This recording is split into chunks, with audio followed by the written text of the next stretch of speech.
sun exposure, dude. I'm a fanatic for what I call sensible sun exposure. We are solar powered animals at the end of the day. And if you're staying inside under artificial junk lights all day and you're not getting enough sun, it is going to massively influence your hormones, not to mention a number of health and longevity factors, the neurotransmitters and mood stuff we talked about. So you got to get sun. And most people think going outside for a walk is going to get them enough sun. And that's good. That's a good first step. But you got to think of your body like a solar panel. All right, guys, welcome to another episode of The Report. Today, I got my man, Ryan Kennedy. Ryan, welcome to the show. Appreciate you having me, Rich. Yeah, man. Excited to connect. I've heard a lot about what you do here, and you help a lot of folks get healthy, get better sleep, remove stress out of their lives, and be focused in terms of energy and just optimal path in terms of, entrepreneurship, investing, etc. But tell us a little bit about what you do today. Yeah, so I run a full-time functional medicine practice, consult with patients from all walks of life, a lot of entrepreneurs, a lot of investors, and really help them with the A to Z to health. Really dialing in all their choices day to day. So their morning routines, their fasting protocols, their nutrition, their supplementation, their training, gut health, hormones, sleep, recovery, you name it. So looking at different lab testing, seeing what's imbalanced, and then correcting those underlying imbalances with different natural protocols so that they feel and perform their best. Yeah, I love that. Ryan brought in a stack of supplements for me when he arrived today. Probably about 10, 12 items back there? You had me try one of them. What'd you give me? Yeah. So I gave you an herb that's indigenous to Southeast Asia called Kratom. It's got a lot of weird press right now, but it is an awesome herb in low doses for enhancing your dopamine.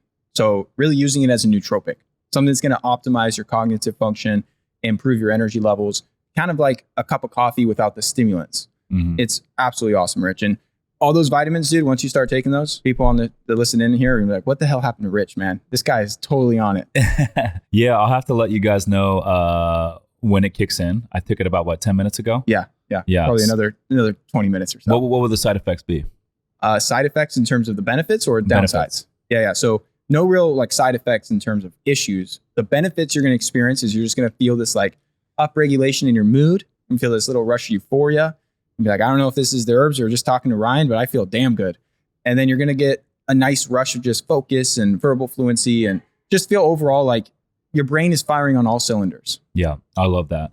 Well, so tell me a little bit about, stress, because I know as an entrepreneur, it's hard to shut it off, right? Yeah. I know when I go home from the office, it could be late at night. I'm always thinking about what's next. What ways I can grow the business. And so it's hard to shut it off sometimes when I just want to shut it off and relax and get some sleep. So what are some good ways that someone can shut it off at night and kind of relax, unwind, so they can get a good night's sleep? During the day, you want to do the right things to set yourself up for success. A lot of people, Rich, they do all the wrong shit. They get to bed at night, their head hits the pillow and they're like, why the hell can't I sleep? It's like, well, what do you think was going to happen? You did all the wrong shit, dude. So I'm a big fan of optimizing your morning routine to really anchor your circadian rhythm. That's your body's biological clock. So getting outside for some natural sunlight in the morning is super underrated. No sunglasses. You want to get outside because window glass blocks a lot of these beneficial light spectrums. And that will enhance your mood and your energy and your focus throughout the day. But it's also going to amplify your sleep quality that night. So there's short and long-term benefits with this. Very simple. 5 minutes, just get outside. Even if it's cloudy, you're still going to get these benefits. And then as you go through the day, I like people to wear themselves out physically. A lot of folks, dude, will be in the office, grinding away on calls at the computer, kind of doing all this different mental stuff that's really exhausting their minds, but they're not physically exhausting themselves. They're not training. They're not doing much movement. They're not doing any hard labor. And so they get to the evening and they're kind of got this tired and wired feeling where their brain is fried. They can't put two sentences together. They just feel totally shot. But physically, they haven't done anything. They've been sitting on their ass all day. So you got to get some movement in. So whether that's resistance training, interval training, yoga, lots of walking and movements, we could talk about a lot of those, break out those modalities, and I could give you some tips and strategies there. Yeah, I think that's really good. So for me personally, I work out strength training 4 days a week. Mm-hmm. If I get a 5th day in, it's a really good week for me. I used to train later in the afternoon after I got done at the office. But about 6 months ago, I made the pivot. I started working out first thing in the morning. And I must say, my days are way better now that I'm working out first thing in the morning. I feel like when I go in the gym, the energy in the morning is like everyone in there is in there because they want to be in there. And if I go in the late afternoon, the energy is like people are in there because they have to be in there. And so I kind of feel the same way now. I'm addicted to working out first thing in the morning. And then I will try to walk about an hour each day along the bay here and just getting outside, feeling the sun, seeing the water, and doing that another 4 or 5 days a week. I just feel great. So tell me a little bit more about, the benefits of strength training and walking. Dude, you're nailing it. First of all, that's a rock solid schedule you got going. And when you get in the morning, not only do you get the endorphin boost and the testosterone boost and all the benefits that carry you through the day that you described, but then you just get it done. Kind of that eat the frog mentality, like do the hard shit in the morning, first thing, and then the rest of your day is just going to flow way better. As far as the benefits, I mean, they're numerous, man. It's one of the single best things you could do for your longevity. So if you just want to decrease your risk of all-cause mortality, so chances of dying from any illness, exercise is like a freaking miracle drug, man. It does so many incredible things for our bodies and brains. And most people know like, oh, you got to exercise, but they don't quite fully comprehend the scope of benefits to your physical health. Then what's even more profound is the benefits to your mental health. So when we contract muscle tissue, it actually releases these signaling compounds that are antidepressant in nature. They're these happy molecules that go to our brain and alleviate depression, help with anxiety. It helps with stress management. It helps with a tremendous amount of common mental challenges people struggle with. I mean, depression, dude, is the leading cause of disability worldwide. Over 350 million people suffer from depression. And anyone that's felt depressed in their life knows it's awful. It's absolutely awful. And what's the leading cause of depression? That's hard to answer because I mean, in one way you could look at this, I would say it's chemical imbalances, right? Your neurotransmitter imbalances are leading to that depression. But what's causing those chemical imbalances varies based on the person. For one guy, it might be gut imbalances. Imbalances in your microbiome because 90% of our neurotransmitters, like serotonin, are synthesized in the gut. So if your bacteria and yeast and fungi and different organisms in your microbiome are out of balance, it's going to inhibit the neurotransmitter production and decrease your brain's ability to feel good. The other component could be from a lack of movement, too much time inside, not getting enough outdoor sunshine. That is huge because that's massive for your serotonin production. Other people could have genetic predispositions. I truly believe that no one is a victim of their genetics. And with the right inputs and the right changes, you could reverse these predispositions. There's a lot of things you can kind of break down. If your sleep is trash, that's going to really cause a lot of issues with your mood and your mental function. And then there's the psychological components. Do you love what you do? Do you have a lot of passion and purpose in your life? Do you wake up and seize the day and go make love in the world and do something that you can look back on and say, man, freaking love, the way I spend my time every day. A lot of people feel the opposite of that, Rich. Yeah. And that's going to, lead to some level of depression. Oftentimes, if you just hate your job, in a dysfunctional relationship, not doing the right things for yourself mentally, as far as a spiritual practice, you don't have a belief in any higher power. You don't have any true kind of what the Japanese would call ikigai, this life purpose, this life path that can lead to depression. So there's a lot of components, dude. But the way I help people, I'm not a psychologist, I'm a naturopath. So I help people correct the underlying chemical imbalances. So I run a lab test called an organic acids test. Very simple test, do it at home. It measures all of these metabolites that can accurately diagnose the gut imbalances I mentioned, like yeast or candida overgrowth, fungal overgrowth, SIBO, small intestinal bacteria overgrowth, or pathogenic bacteria. So you can kind of see what's going on in the gut. And then it also will take a look at your neurotransmitter balance. So it'll measure your serotonin and your dopamine and your stress hormones. It'll look at your vitamin levels, your amino acid levels, your mitochondria, a whole bunch of these different systems in the body that are hard to assess via blood work. So it's a fantastic test. And I'll see, hey, this person has these gut imbalances. They have low serotonin. They might have low dopamine. No wonder they don't want to get out of bed every day. No wonder they're dragging ass. No wonder they need 5 cups of coffee to get going in the morning. That is really because of these chemical imbalances that we can easily correct. I do it every day in my practice. So I help people, just like yourself, high performers, figure out what I need to do. What probiotics should I take to rebalance my gut? What herbs or enzymes do I need to kill off any overgrowths? What should I change about my nutrition to help restore balance in my body? And then what can I do as far as amino acids and precursors to support my dopamine, to support my serotonin, to feel freaking awesome? Because at the end of the day, dude, a lot of people talk about longevity, wanting to live a long life, but that's only really part of the discussion if you feel good. If you're depressed and anxious and stressed out and you're not happy, you don't really care how long you live because you're not very stoked on life. But the people who are stoked on life, like they want to get a lot out. So step one is improve your quality of life. Because dude, we all want to feel good. That's numero uno. Yeah, for me, happiness stems from growth and progress. So the more I grow, the more I progress through life, the happier I am. And there's been points in my life to where I was stuck and I didn't feel like I was growing or progressing. And I would say those weren't the happiest moments in my life. And looking back, I didn't realize it at the time, but now I do. And I think a lot of that stems from I wasn't growing. But to your point, you got to be in a good mental state of mind in order to grow. Yeah. Right. Yep. That's right. And to your point too, those steps that you took to grow and evolve are triggering neurochemical pathways. So you're enhancing your dopamine when you make a deal or you advance in your business or you make some sort of progress in your personal life. That is having a chemical effect. Even though you're not ingesting anything, you may have not changed your diet, you may have not taken any, herbs or amino acids that day. You just achieved something in your life that's having a very positive effect on your neurotransmitters. So it's a very complex thing to unpack, but for people listening that want to just feel better, you got to do the fundamentals. You got to focus on the basics because that's what's going to drive the most change. So how did you meet Brandon Turner? You mentioned that you work with Brandon Turner. Used to be the host of the Bigger Pockets podcast. How did that relationship come to fruition? I work with a lot of guys in a mastermind called GoBundance. Okay. You may have heard of it. Yeah. I became a member this year myself, and I started working with a couple guys in that mastermind who were getting great results. Came to me with, wanting to increase libido, improve their testosterone, have more energy, just, feel better, higher level of vitality. So I put them on the right protocols. We got the right changes made. They started crushing it. They just started feeling off the charts good, Rich. And so word started to spread in this mastermind. I started working with a couple dozen, 30, 40, 50 guys in this mastermind as kind of the go-to natural health guy.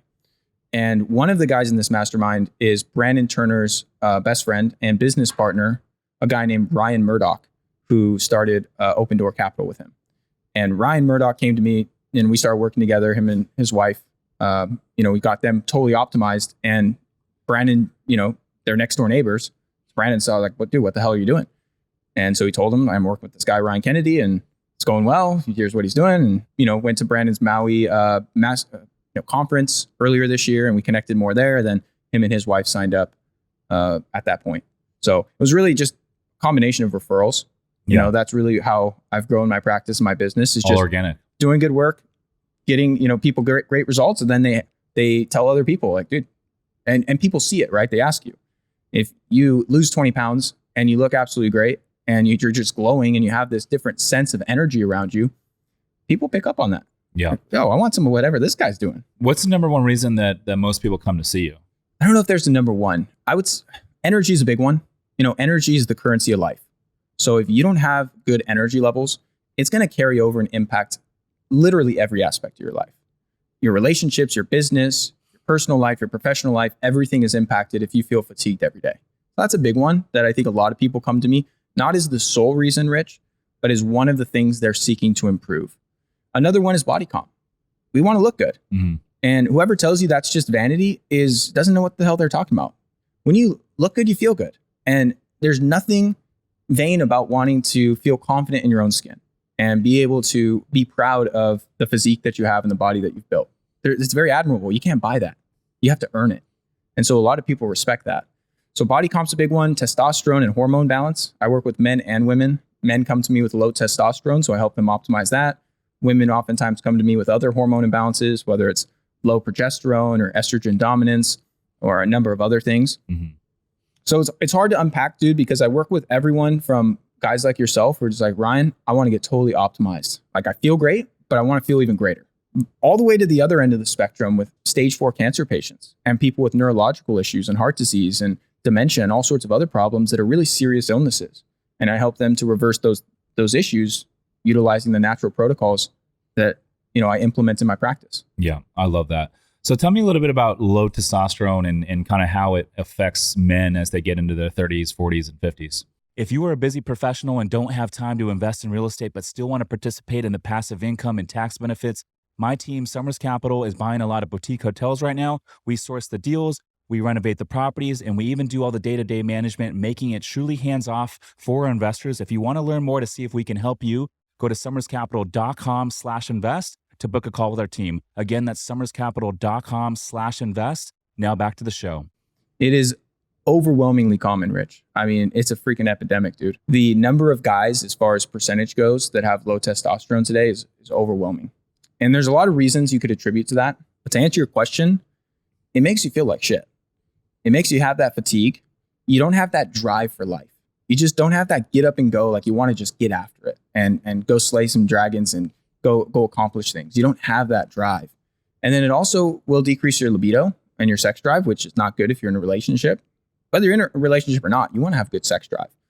It will have negative impacts to your body composition. So it's very difficult to build muscle and burn fat if your testosterone is not optimized. And a million other things, dude. It can cause depression and mental health issues. It can lead to a number of other issues around your focus and your mental clarity.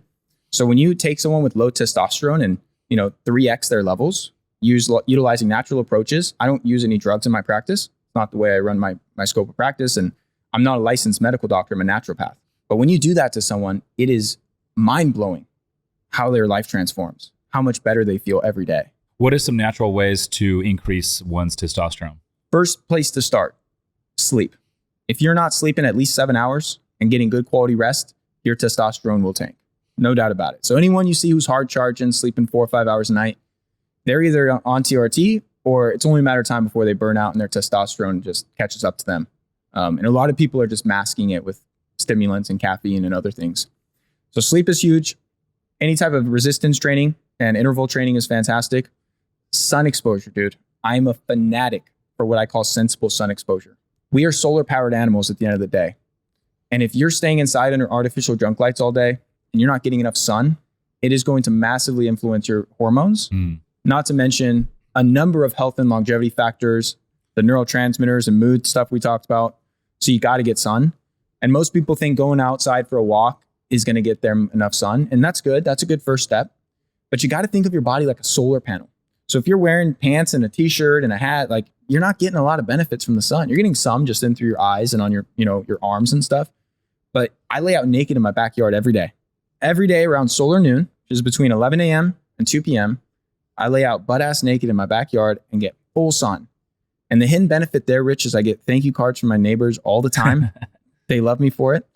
And I also am optimizing the vitamin D synthesis, the hormone balancing, because the more surface area you have exposed, the better. Now, the reason I call it sensible sun exposure, the dermatology industry has done a phenomenal job of making people fear the sun. Thinking if you go out in the sun without, SPF 5000, you're going to get sunburned and you're going to get skin cancer. Far from the truth. Now, I will say it's not sensible to go to the beach and spend 4 hours in the sun after you haven't been out all winter and you got pale ass skin. I see, you see the old men or ladies that are like in their 50s and they've just done nothing but lay out at the beach their entire life and their skin looks like leather. Yeah. And so I think there is something to be said about for sure overdoing it. Would you agree? I would 100% agree. That's why you want to be sensible about it. When I lay out, I don't lay out for 5 hours. I lay out for 10 minutes on each side. That's all you need to optimize these benefits.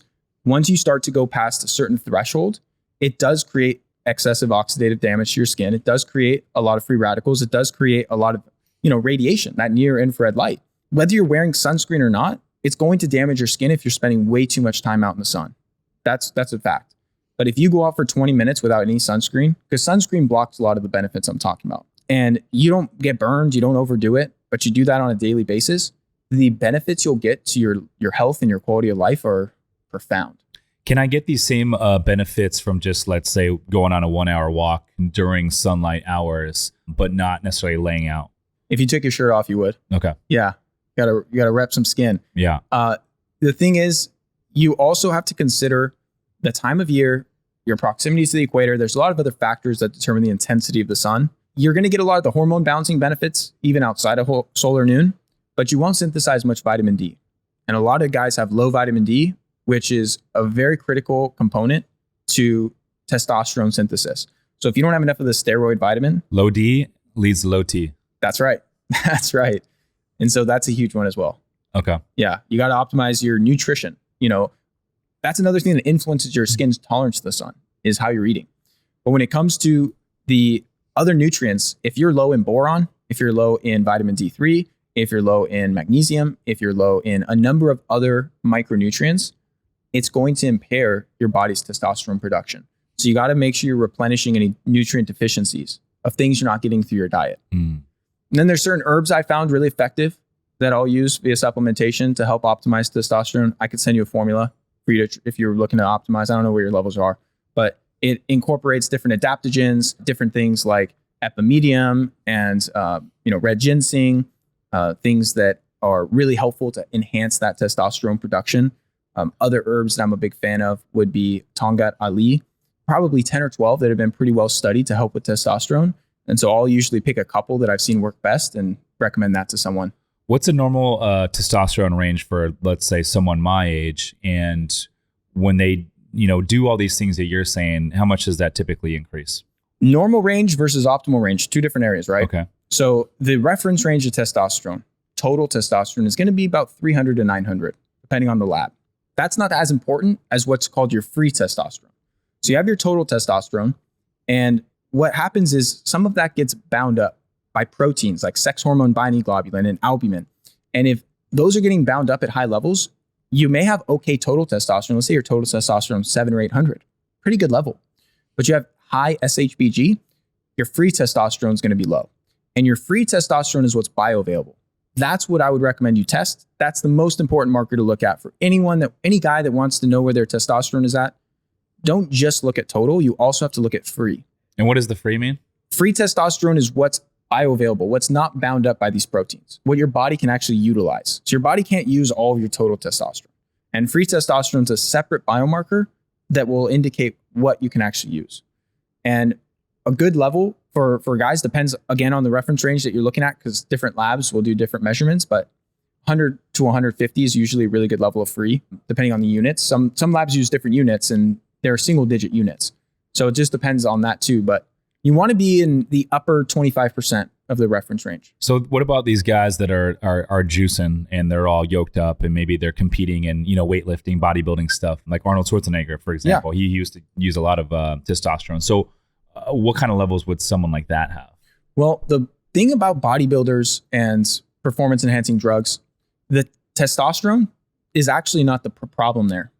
Don't get me wrong, you could take too much, and they might have total testosterone in the 12 to 1500 range, and they might have free testosterone that's 50% higher than the upper end of the range, which is not ideal, because then you can start to run into side effects like hair loss and acne and mood dysregulations and issues with your prostate and what have you. It could be hard on your liver. The problem though, really, Rich, when it comes to PEDs and these bodybuilders, is they're not just using testosterone. They're using a bunch of other androgen type stimulants and hormones and other compounds that will ramp up your muscle growth that are much more dangerous than testosterone. Because there's a very strong case to be made that just plain old TRT, testosterone replacement therapy, we're taking a bioidentical hormone and you're bringing your levels from low up to high normal, that there's minimal downsides and a lot of upside to do that. Now, I always try and optimize it naturally without TRT, but I work with some guys that are on TRT and there's a ton of benefit. It's not always a bad thing. There's a case to be made where, to finish off the second part of your question, how much improvement can someone get? Some guys I work with will double or triple their levels with just these natural strategies. They'll go from 250 up to 750 of their total testosterone. Wow. Yeah, it's amazing. It's a big jump. It's a huge jump. That's what happens when you start making the right inputs and changes. Other guys are more non-responders, where they might get a mild increase. They might go from 250 to 350, which is still, pretty good. It's almost 50% boost, but they're starting at such a low level that even though we got them up 50%, we need them to go up 300% to get all the benefits we're looking for. So that's where it starts to become a situation where you might want to go for a more pharmaceutical intervention, something that's going to be a lot stronger. So it does vary based on the person. What are some quick action items that someone could take to increase better chance of getting a good night's sleep? Well, I touched on the morning sun, touched on wearing yourself out. Having a good evening routine to unwind and de-stress is huge, man. A lot of entrepreneurs have their minds racing at night, and they don't really have a lot of good tools to quiet it down. So one thing I really like to do is deep stretching coupled with deep breathing. This is a 1-2 punch combo that really starts to calm down the nervous system. It opens up different pathways in the body. So I'm not talking yoga class. I'm not talking like Warrior 3. I'm just talking about basic floor stretches. Just opening up your back and your hamstrings and really relaxing stretches. As you do this certain type of breathing, where you do a 3-second inhale through the nose and a slow 6-second exhale. By doubling the length of exhale versus inhale, you're starting to lower blood pressure, lower resting heart rate, and literally calm down your nervous system. Our breath is one of the most miraculous tools that we have at our disposal to control our nervous system state and to actually manipulate our physiology. You could psych yourself up, you could calm yourself down, you could create a lot of amazing changes with your breath. So that's a great strategy of just doing 5 to 10 minutes. It's not a lot. Really can calm you down, really can de-stress you at the end of a long day. I like to do some journaling. A lot of us have these mental notes, kind of mental reminders going on in our head. We got to remember to call this person, got to remember to call that person. It's like, dude, write that shit down on paper, get it out of your head. So you're not having these mental loops running in the background while you're trying to relax and go to sleep. So I like to do some just overall kind of word vomiting on a piece of paper. Write down anything you got to do, write down whatever went well that day, whatever you're kind of mulling over in your minds, and then finish with some gratitude. It's important to slow down sometimes and just remind yourself, life is so freaking good, man. And in the day-to-day grind, sometimes we forget that, we lose sight of that. And it's always good to remind yourself, like, man, if your lungs are breathing, your heart is beating, you can go out in the world and make love every day. What more could you ask for? Yeah. I'm a big fan of Alex Hormozi, and Alex says, no matter how tough life gets in whatever position you are, think about your 80-year-old self in the future, and the fact that your 80-year-old self would probably trade anything at that point to be where you are today. That's right. And sometimes I think about that, and it makes you enjoy the process, totally, even man. when you're going through it. And embrace the challenges, because that's just part of the beautiful experience of this life journey. The ups, the downs, the in-betweens. It's all part of the process, because we need that polarity in order to really appreciate the good times. We got to go through the shit. Yeah. And when you're in it, it's not that easy to have that mindset. But if you can cultivate that perspective, it makes it so much more, easy to work through that stuff, whatever it is that someone has going on. So that's huge. And then just being mindful of what you feed your brain at night. A lot of people are scrolling on their phones at night. They're watching TikTok videos and stupid cat videos and whatever the hell. Try and watch something that's not triggering. A lot of people will be watching political crap, and they're like getting all worked up and fired up at night, like right before bed. It's like, dude, I understand that's frustrating, but not before bed. Watch, if you're going to engage in some type of entertainment, read a book, do something that's going to chill you out, not get you all riled up. Yeah, that's a good one. I keep my cell phone charger out, like sometimes in the kitchen or the bathroom, and I just plug my phone in, set the alarm, and then I'll unwind. And then when I would get up, sometimes I won't even look at my phone, and I'll just kind of get the day going. Yeah. Before I open up, because once you open it up, it's like next thing you know, 20 minutes goes by like that, right? Unleash the Emails, floodgates texts, and all that crap. But dude, so I'm a big believer in, like, if you look good, you feel good, you're going to have more energy, you're going to get throughout your day, with just better overall everything. What are some quick hitters that anyone can implement to lose weight, burn fat, and maybe build some lean muscle? Let me just wrap up the sleep real quick. Okay. So those are great evening practices. You also got to get a good sleep sanctuary. And it's very simple. Dark, you want either blackout curtains or an eye mask. Cold, you want it to be 68 degrees or colder in your room, or to get a chilly pad, like a mattress topper. And quiet. You either need a sound machine or something that's not going to disrupt you sound-wise. Now, moving on to the weight loss, kind of fat loss benefits. Real quick. So the sound machine, I like that. I use an app called Calm, and I'll do like distant ocean surf. I used to only do it like if I had someone staying over with me for the night, or let's say I went to bed a little bit later than normal and I know, hey, I'm going to be sleeping a little bit while the sun's up. I'd use it. And then I live down here where there's trains and planes and all that sort of thing. But now I'm using it a lot more, and I'm realizing my sleep is actually better because of it. Is this a proven thing that if you have some sort of white noise going on in the background, you're going to sleep better? It can definitely help. Yeah, there's great studies backing up the benefits. And there's also pink noise and other types of sound frequencies that you can use, whether it's via app on your phone, whether it's an actual like white noise machine that I have. One thing I do with the phone, man, is I put it on airplane mode. I have my Wi-Fi on a cycle timer, so it shuts off at night automatically. I'm not a fan of the wireless transmissions, the electromagnetic frequencies that these devices emit. Now, listen, I run an online business. I use a phone. I'm not living under a rock in the middle of the forest. But I also see that I don't need these things emitting signals while I'm sleeping and trying to give my body the optimal healing and recovery, environment. So that's another thing that kind of goes hand in hand that you could easily do, is just in addition to setting your phone aside on, in another room, put that shit on airplane mode. Don't let it have it, be emitting all these wireless frequencies. So what you're saying, those wireless frequencies, even if your phone is 20 feet away, is going to interrupt your sleep? Not interrupt your sleep, but it will impact your body. Really? How so? So this is a controversial one, but there's some really good research showing that these non-native EMFs, this non-ionizing radiation that's emitted from these Bluetooth and wireless devices, is really disruptive to our cell function and can actually alter the different gradients of transfer different minerals in and out of the cell. So we have this sodium potassium gradient, and it can influence the calcium influx into the cell and create some cellular inflammation. So that's a very complicated way of saying, I'm not going to sit here today and say, Rich, I am 1000% sure your cell phone is killing you. I don't know that much. What I'm going to say is I am not convinced it's safe, and I'm not convinced that it's harmless. Now, we don't have any long-term data. Cell phones haven't been around for 100 years. So we don't know, but we do know the rates of brain cancers and tumors at the site that people hold their phones are skyrocketing. We know that people that work occupations where they're surrounded by these like antenna wires and 5G towers are having a lot of health issues. I've worked with a lot of patients that have what's called EMF sensitivity, where they actually get headaches and migraines and all sorts of symptoms if they're near a cell phone for too long. To your point, distance is your friend. Having your phone pushed up against your head versus having it 20 feet away, massively different.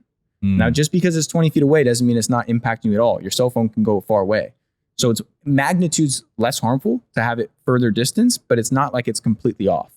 Is there anything to be said about people that, always have their, let's say guys have their cell phone in their pocket, or a lot of women will set their cell phone right here in their bra sometimes. Is there any like crazy impacts of that over long periods of time?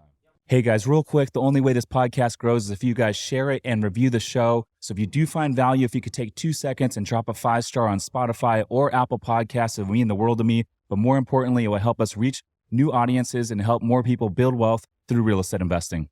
Yeah, what the research has shown is that for guys that wear it in their pocket, they'll have lower bone density on the leg where they keep their cell phone. And there's also an increase in tumors on the areas on the brain where you talk on the phone and on areas where you keep your phone. Interesting. There's a lot of, this is still in its infancy, right? We're living an experiment right now.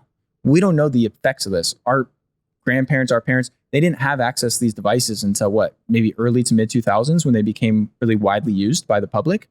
Before that, we had hardwired everything, hardwired cable, hardwired landlines. And before that, we didn't have anything, for most of human history. So I'm just not convinced that it's entirely safe. And I like to hedge my bets. And so I'll still use a cell phone. I'll still use, the internet. I'm going to function as a human but I'm going to be smart about it. I'm going to turn it off at night when I don't need it. And I put it on like a Christmas cycle timer, like what you see for like Christmas trees and shit. And so at 11 p.m. at night, my Wi-Fi shuts off, doesn't come back on until 5 a.m. the next day.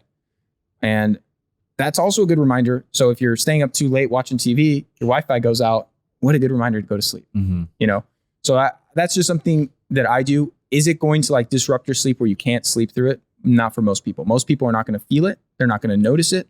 But I track a lot of people's sleep data using an Oura ring, using Whoop straps. I look at their sleep quality, Rich. So their REM sleep, their deep sleep, their light sleep.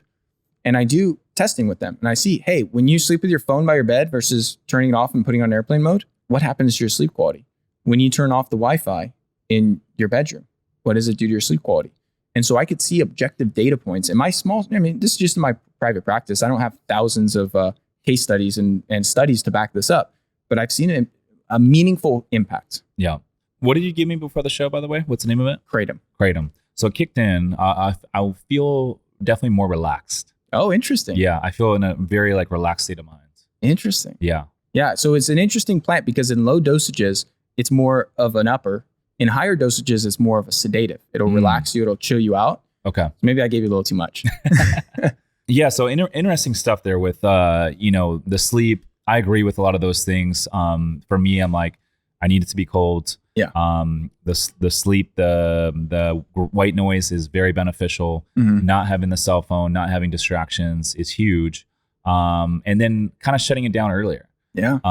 If I'm up till midnight, let's say, and I like to get up early, go to the gym and all that sort of thing. So then I'm already thinking about the next day. I'm like, oh, I'm not going to have enough sleep, Yep. And so for me, just to shut it down, let's say by 10:30, I'm going into the bedroom with that state of mind, knowing, okay, I'm going to get a good night's sleep, and I sleep better because of it. Yeah. It makes a huge impact, man.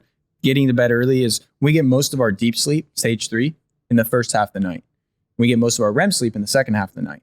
So if you're going to bed really late, like after midnight, you're really inhibiting your body's ability to get that stage 3 deep sleep, which is really important for the anabolic recovery, for growth hormone production, for recovering muscle and growing different tissues in the body, regeneration.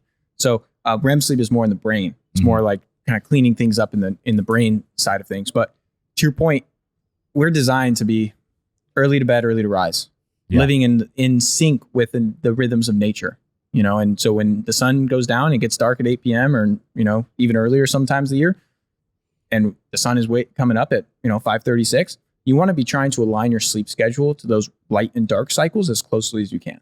What are your thoughts with the COVID vaccine and all that stuff now that we're a couple years removed? Yeah. There was a lot of noise. There was a lot of bullying going on and scrutiny behind the vaccine when it rolled out. There was a lot of controversy. I have my own personal opinions. But now that it's been a couple years, I feel like a lot of the noise and hoopla has kind of died off behind this COVID vaccine. So, with everything that you're doing, I'm curious, like what was your stance the entire time and what's your biggest takeaway now? My stance has always been people deserve freedom when it comes to their health. I believe first and foremost, you should have the right to do whatever the hell you want. And so whether or not you wanted to get the vaccine or you thought it was terrible and an experimental, chemical concoction you don't want to be injecting into your body, that's your right to have your belief system, to do your own due diligence and make your own informed decision. So I've never come out and said it's good, it's bad, it's, because I do have my own personal opinions. I'll say I didn't take it, but it's not my place to look down on other people who did or to look down on other people who didn't, right? It's just like, do whatever the fuck you want, man.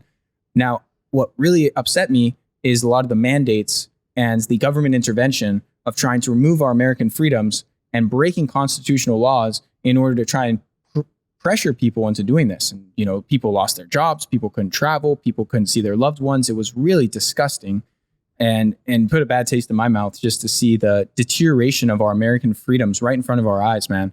So I wasn't that cool with that. And now that we've had some research come out, overwhelmingly clear, you can't really argue with the facts. It hasn't been effective in stopping transmission, which was the whole reason they're trying to peer pressure everyone into doing it. It hasn't been that effective in stopping you from getting the virus. And it's been really also frustrating to see all the censorship just for having open conversations like this about it. Yeah. Where I was putting out information back in 2021. So back in 2020, come like April, May, they shut down the beaches here in San Diego. Right. We live here in pure paradise, brother. That was not cool with me. I knew right at the beginning of this whole thing, something smelled fishy. I didn't have the data. I didn't have any facts to back it up. I just saw what was going on. I took all of my knowledge on health and wellness and applied it to what I'm seeing in society. And I said, this doesn't add up. I don't know what's going on. I'm not a big conspiracy guy, but at least at the time I wasn't. But I'm like, this is interesting to see what's happening here.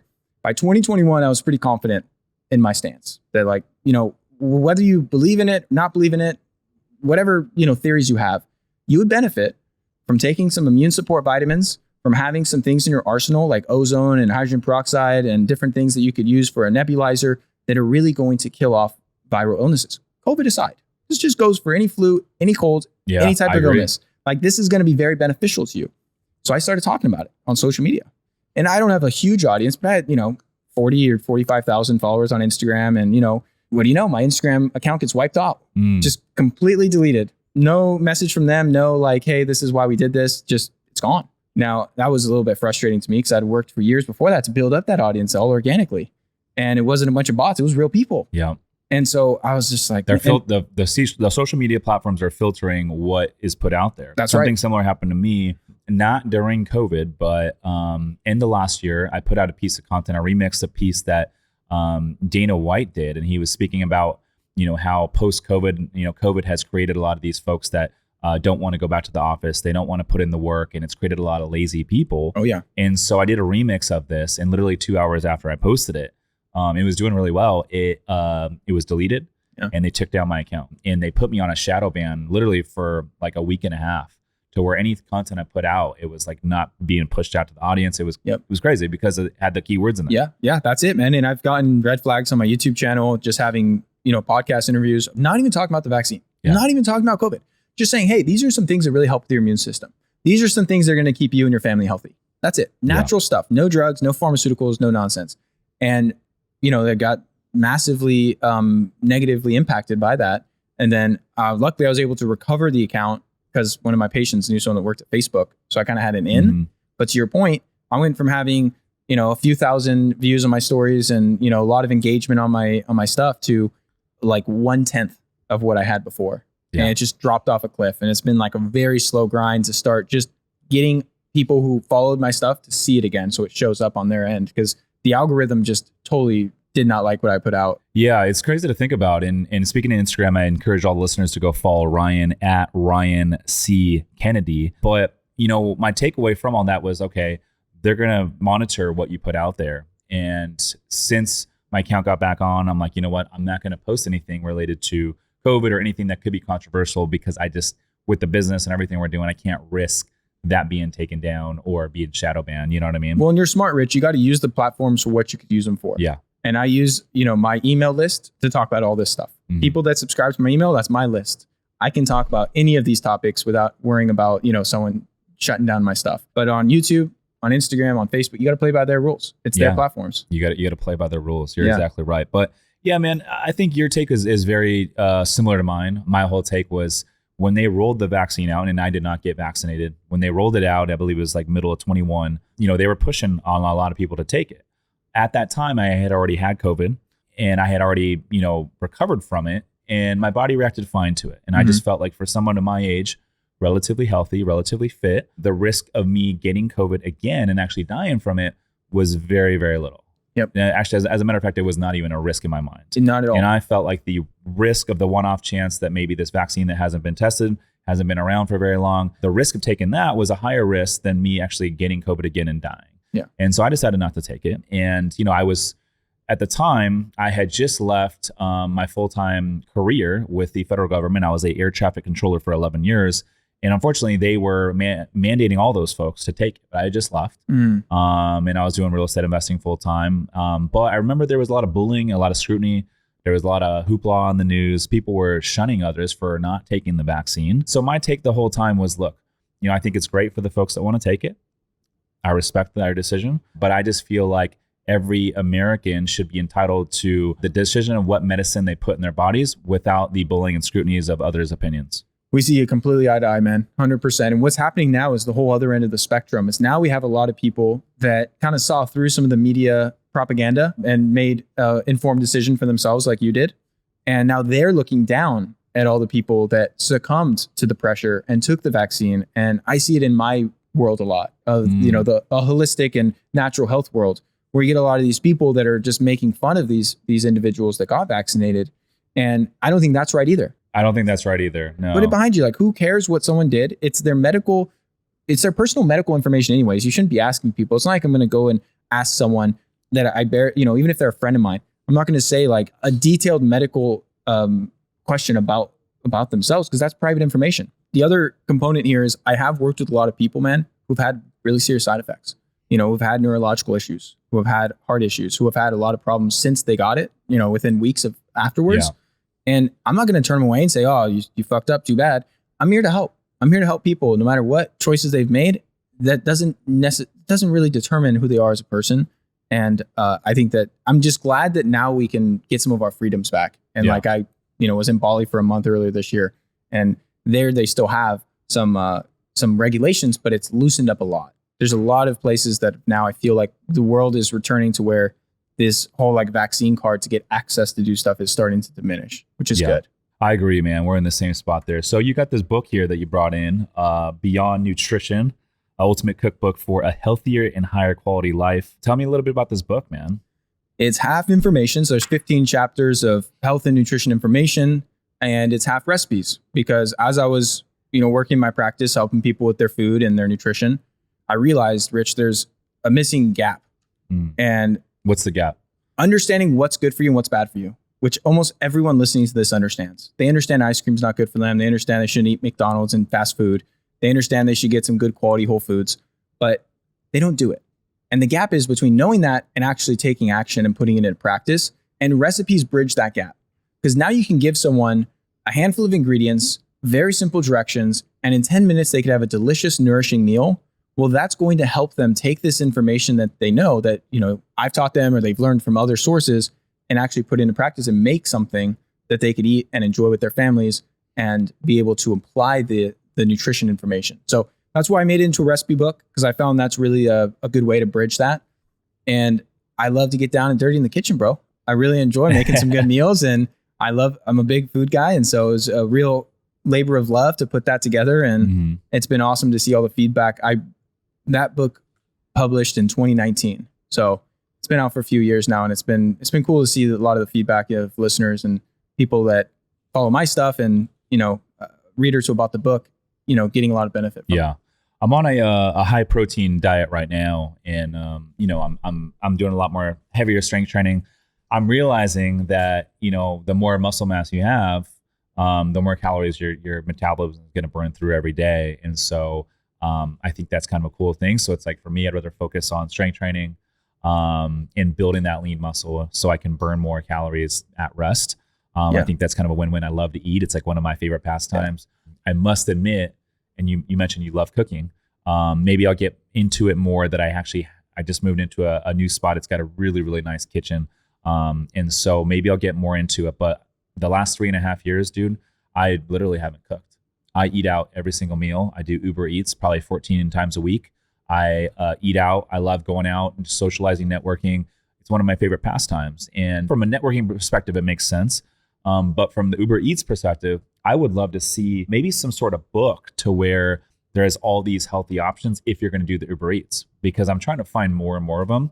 I have 4 or 5 that I really like that are healthier options on Uber Eats, because obviously if you eat it 14 times a week, it can't be McDonald's or you can't Chipotle be indulging all the time. Right? Exactly.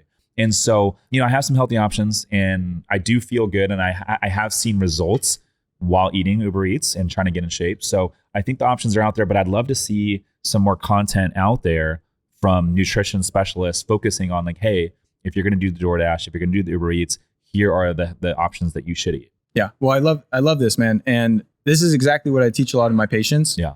And there is like an eating out guide in that book of like what to steer clear of, what to go for, how to navigate restaurant menus, and how to really, go out to eat and keep it pretty healthy. But cooking is not your zone of genius. It's not the highest and best use of your time. Right. Right. And so if you don't genuinely enjoy it, there is no reason why you should ever cook.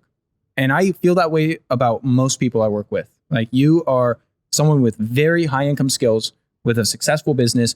Why would you go and cook all your own meals and spend literally hours and hours every week buying groceries, prepping food, cooking, cleaning? It's a grind, dude. Yeah. From a time perspective, it doesn't make any sense. The only reason I do from sometimes is because I enjoy it, so it's a little different.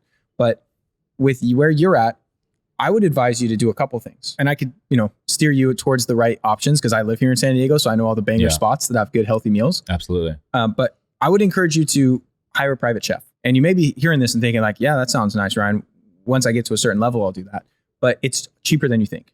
You can hire a really good private chef to come to your house once a week and meal prep and cook you awesome meals for the whole week that, is quarterbacked by a practitioner or a clinical nutritionist like myself that is saying, hey, based on Rich's goals, this is exactly what he should be eating. I've had consultations with you, so I know what you like. I know what you don't like. Obviously, the personal chef will be in tune with that. And they can customize your meals and do all the shopping, all the cooking, all the cleaning, and you have your meals dialed in for the week.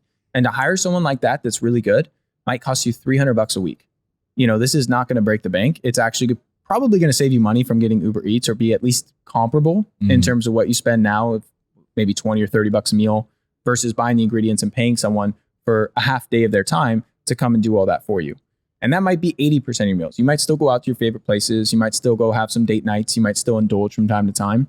But that's a really good system I put together for a lot of entrepreneurs. And I tell their personal chef exactly what to make them, exactly what ingredients to source, so they don't have to think about it. They just have healthy, delicious meals that are nourishing, that are going to help them crush their health and fitness goals. And it's all, automated. The other components that, if you wanted to cut down the price a little bit more and you don't want to find someone like to do this, personal chef thing for you, is a meal prep service.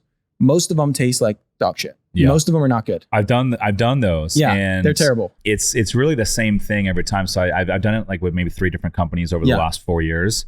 And I'll start off and it will taste good for the first couple weeks. And then it will kind of start to taste a little vanilla. Yep. And then after like 2 or 3 months, I'm like, dude, I don't even want to eat this anymore. But then it's like they just keep coming. And then it's like the inconvenience of having to like unbox it and all that. So it's never really worked out for me. But I love the Uber Eats because I'm like, I just go on the app, I hit a couple buttons, and then next thing you know, 30 minutes later, it just shows up, right? It requires almost zero of my time. Yep. And from a money standpoint, it's really not that much more expensive than walking down the street to go pick up something, right? Yeah. But I do love your idea. So maybe if the meal prep wasn't a fit for me, it was not aligned, maybe I'll look into getting the chef, maybe to come over once or twice a week to cook a couple of nice meals. I think that makes a lot of sense. It's a really good use of your resources because you can, also I'll finish off the meal prep note. I've tried probably 15 meal prep companies because I got to do R&D. I got to know what to recommend to people I work with. Some of them local, many of them nationwide. I found like one or two that are decent.